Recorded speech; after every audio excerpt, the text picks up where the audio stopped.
चलिए स्टार्ट करते हैं। यह वीडियो मौलिक अधिकार से संबंधित सेकंड पार्ट है। इस वीडियो में हम मौलिक अधिकार की विशेषताओं का डिस्कशन करेंगे। तो चलिए इसको पॉइंट वाइज समझते हैं क्या है। देखिए पहला पॉइंट है आर्टिकल 15, 16, 19, 29 और 30। इसके तहत जो मूल अधिकार होते हैं वो केवल भारतीय नागरिकों को प्राप्त होते हैं। बाकी इसके सिवा जो मूल अधिकार है वो भारतीय नागरिकों और विदेशियों दोनों को प्राप्त होता है। ठीक है ना। अब इसके तहत कई सारे मूल अधिकार है, जैसे लिंग, स्थान, धर्म, जाति, मूल के आधार पर संरक्षण का अधिकार। 16 आपका हो गया, 19 हो गया, 29 हो गया, 30। इसके तहत जो भी मूल अधिकार है वो केवल भारत के नागरिकों को प्राप्त है, विदेशियों को नहीं है। अब देखते हैं मूल अधिकारों की प्रकृति कैसी होती है। ठीक है ना। तो इसकी प्रकृति न्यायोचित होती है। न्यायोचित का अर्थ क्या हो गया कि अगर मूल अधिकारों का हनन हो गया तो कोई व्यक्ति इसे लागू करवाने के लिए अदालत जा सकता है और अदालत मूल अधिकारों के हनन होने पर इसके लागू करने के लिए बाध्य है अलग अलग विधियों से, जैसे रिट जारी करना। ठीक है ना। अगला पॉइंट आता है सुप्रीम कोर्ट मौलिक अधिकारों का संरक्षक है, यानी संविधान में बताया गया है कि जो मूल अधिकारों का संरक्षक है उसे सुप्रीम कोर्ट है और उसके लागू को जारी रखना या फिर उसके हनन होने पर उसे लागू करवाने का काम सुप्रीम कोर्ट का है। इसके तहत ये है कि किसी भी पीड़ित व्यक्ति को अगर मूल अधिकार का हनन होता है, चाहे व्यक्ति या ग्रुप का, तो वह सीधे सुप्रीम कोर्ट में जाकर अपील कर सकता है कि उसके मूल अधिकार का हनन हुआ है। इसमें वो एक प्रोसेस के तहत नहीं जाएगा। जैसे नॉर्मल केस होते हैं तो उसमें लोअर कोर्ट में होता है, तो वहाँ से अगर संतुष्टि नहीं मिला हाई कोर्ट में जाते हैं, वहाँ से सर्टिफिकेशन नहीं मिला तो सुप्रीम कोर्ट चले जाते हैं। लेकिन मूल अधिकारों के संबंध में वो डायरेक्ट सुप्रीम कोर्ट में केस कर सकता है, हाई कोर्ट को भी छोड़कर। लेकिन ये केवल मूल अधिकारों के संबंध में है। बाकी नॉर्मल केस में आपको वही प्रोसेस जाना होगा, लोअर कोर्ट, उसके बाद हाई कोर्ट, उसके बाद सुप्रीम कोर्ट। अब अगला देखते हैं क्या पॉइंट आता है। देखिए मूल अधिकार स्थायी नहीं होते, यानी मूल अधिकारों में कमी समय समय पर की जा सकती है या उसमें बदलाव की जा सकती है। कौन करता है? संसद। देखिए क्या प्रावधान है। संसद इसमें विशेष संविधान संशोधन यानी विशेष बहुमत, कौन? लोकसभा और राज्यसभा के विशेष बहुमत द्वारा इन पर उपयुक्त प्रतिबंध लगा सकता है। एग्जाम्पल के लिए कहीं पे भी धारा 144 लगवा दे, ठीक है ना, जहाँ पे सेंटर का शासन हो या संसद के तहत कानून बना के। लेकिन यह कमी संविधान के मूल ढांचे या मूल विशेषता को प्रभावित नहीं करता। जैसे संविधान में दिया गया है मूल अधिकार पब्लिक को, लेकिन संसद ऐसा कानून नहीं बना सकती कि पब्लिक से मूल अधिकार छिन जाए। तो ऐसे कानून को न्यायिक समीक्षा यानी जुडिशियल रिव्यू के तहत सुप्रीम कोर्ट अमान्य कर देगा, क्योंकि वो संविधान के मूल ढांचे, जो फंडामेंटल एम है संविधान का, अधिकारों को देना अपने पब्लिक को, जैसे मूल अधिकार हो गए, तो उसका हनन हो गया। तो इसलिए सुप्रीम कोर्ट ने एक आपकी व्याख्या की है कि जो ऐसे कंडीशन में जो संसद की विधि है वो अमान्य होगी, जो संविधान के मूल ढांचे को प्रभावित करती होगी या उसमें कमी करता होगा। ठीक है ना। लेकिन संसद इसमें कमी कर सकती है। देखेंगे बाद में कैसे कब क्या कमी कर सकती है। अगला पॉइंट आता है राष्ट्रीय आपातकाल के दौरान। देखिए राष्ट्रीय आपातकाल कैसे लगाया जाता है। आर्टिकल 352 के तहत कौन लगाता है या उद्घोषणा कौन करता है? तो राष्ट्रपति करता है। आपातकाल वाले सेक्शन में इसको देखेंगे। अभी देख लेते हैं। राष्ट्रीय आपातकाल के दौरान राष्ट्रपति मूल अधिकारों को निलंबित कर सकता है, ठीक है। लेकिन आर्टिकल 20 और 21 को छोड़कर, ध्यान रहे, ये किसी भी स्थिति में निलंबित नहीं होते, कुछ भी हो जाए, ठीक है। ये आपका सुप्रीम कोर्ट का प्रावधान है और संसद का, संविधान का भी।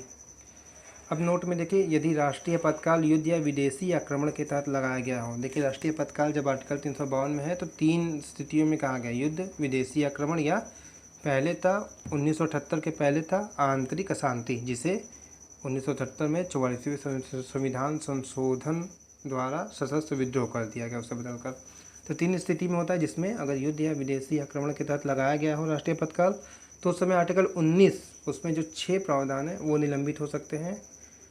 लेकिन यदि आंतरिक अशांति, जिसे आंतरिक आपातकाल कहते हैं, यानी सशस्त्र विद्रोह के आधार पर लगाया गया हो, तो आर्टिकल 19 में निलंबित नहीं होगा। आर्टिकल 19 के तहत अगर राष्ट्रीय आपातकाल लगाया गया तो उसमें यह है कि घूमने का अधिकार, ठीक है, कहीं पे भी भारत में जाने का अधिकार, यानी कहीं पे भी आप लोग को जाने आने से रोका नहीं जा सकता, व्यापार करने से रोका नहीं जा सकता। लेकिन अगर युद्ध या विदेशी आक्रमण के तहत किया गया हो तो ये ऐसा प्रतिबंध लगाया जा सकता है और राष्ट्रपति इसकी उद्घोषणा करता है, संसद लगा सकता है प्रतिबंध। अब देखते हैं अगला पॉइंट। देखिए अगला पॉइंट आता है कि संसद आर्टिकल 33 के तहत सशस्त्र बलों, अर्धसैनिक बलों, पुलिस, गुप्तचरों से संबंधित व्यक्तियों पर उनके अनुशासन को बनाए रखने और प्रशासन को चलाए रखने के लिए उनके मूल अधिकारों पर प्रतिबंध लगा सकती है। एग्जाम्पल के लिए देखें, जो पुलिस या फिर सिक्योरिटी या आर्म्ड पर्सन होते हैं वो डायरेक्ट मीडिया में नहीं आ सकते, यानी बोलने की आज़ादी नहीं है उन्हें, ठीक है।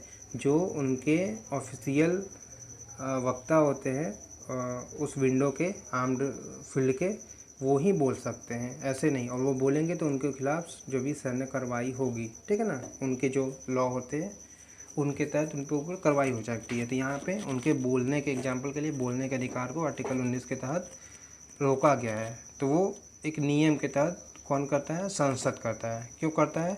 उनमें अनुशासन बनाए रखने के लिए, उनके प्रशासन को चलाए रखने के लिए, क्योंकि सिक्योरिटी फील्ड में आपको इन्हीं दोनों का सबसे ज़्यादा रोल होता है, तो अनुशासन और उनके प्रशासन, एडमिनिस्ट्रेशन सही तरीके से काम करें।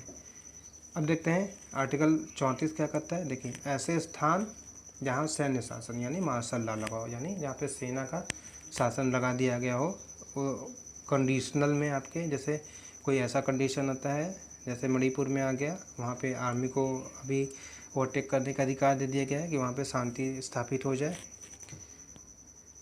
तो वहाँ पर लगा हो तो वहाँ पर मौलिक अधिकार निलंबित हो जाते हैं। यानी वहाँ पे जैसे एग्जांपल के लिए धारा 144 लगा दिया गया। अब धारा 144 में आपको बाहर निकलने के लिए मना कर दिया जाएगा, यानी आप कहीं पे बाहर नहीं जा सकते। घूमने के अधिकार को या फिर व्यापार करने के अधिकार को निलंबित कर दिया जाता है, क्योंकि उसमें कर दिया जाता है कि दिन के 6 घंटे चांस देते हैं व्यापार करने के लिए, बाकी दिन कोई घर से बाहर नहीं निकलेगा।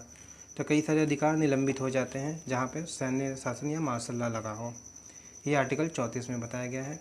और ये सभी तरह के लोग के लिए होता है, जैसे सिविल के लिए होता है, जो नागरिक है उनके लिए, या फिर वहाँ पे जो एक्स पुलिस वाले हैं उनके लिए, जो कि उस समय वहाँ के मार्शल लॉ में शामिल नहीं है।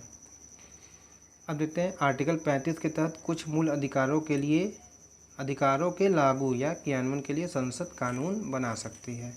अर्थात कुछ मूल अधिकार स्वयं लागू है, जैसे आर्टिकल 21, आर्टिकल 20 और 21 अपने आप लागू है। इन्हें न कभी हटाया जा सकता है, न इनमें कमी या बढ़ोतरी की जा सकती है। बढ़ोतरी की जा सकती है लेकिन इसे कभी निलंबित नहीं किया जा सकता, ठीक है। और कुछ अधिकारों को लागू करने के लिए संसद कानून बना सकती है। एग्जाम्पल के लिए देखिए, अर्धसैनिक बलों के सदस्यों के मूल अधिकार पर प्रतिबंध है, ठीक है ना।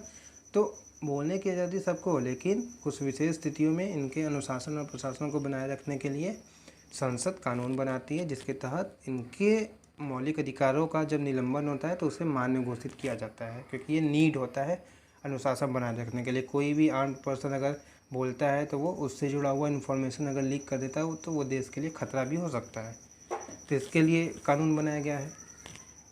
अगले देखिए, अभी ये था उनकी विशेषता से संबंधित, इतना ही पॉइंट है। अगले पार्ट में हम देखेंगे आर्टिकल 12 और 13 के बारे में।